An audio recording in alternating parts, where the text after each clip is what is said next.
İmam əleyhissalamın zühuruna necə hazırlaşaq? İmam Mehdi əleyhissalamın zühurunda iştirak üçün nə etməliyik? Qurani Kərimdə bu sualın qısa cavabı vardır. Əsr surəsində buyurur, and olsun axşam çağına. Həqiqətən insan ziyan içindədir.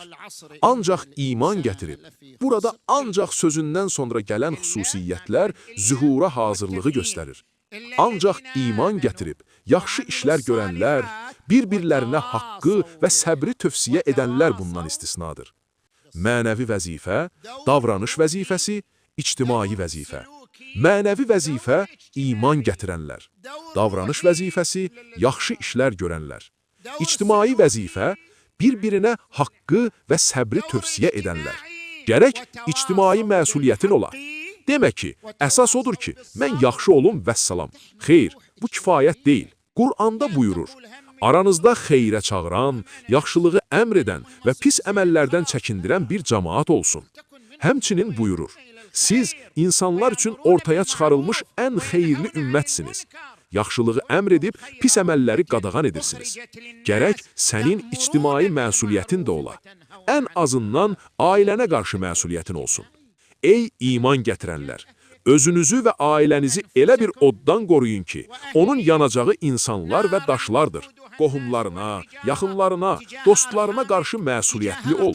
Onlara hikmətli, gözəl və inandırıcı üslubla haqqı çatdırmalı, haqqı daşımağı və haqqa səbr etməyi və haqq yolunda olmağı öyrətməlisən.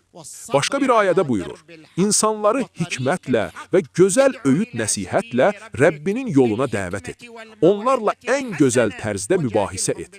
Bu üç vəzifəni, məsuliyyəti həyatında tətbiq edən şəxs artıq İmam Mehdi əleyhissalamın zühuruna hazırlaşmış sayılar və onun ənsarlarındandır. İmam Mehdi əleyhissalamın ənsarlarından olmaq istəyirsənsə, gərək mömin olasan, salih əməl edəsən, yaxşılığa dəvət edib pisliklərdən çəkindirəsən. Bu, İmam Mehdi əleyhissalamın zühuru üçün hazırlıqdır. Peyğəmbər sələvatullahdan nəql olunur. Ümmətimin ən üstün əməli fərəcin intizarında olmaqdır. Buradakı intizar passiv gözləmə mənasında deyil. Vallah oturmuşuq, sadəcə gözləyirik, yaxud yatırıq demək intizar deyil. İntizardan məqsəd əməli intizardır.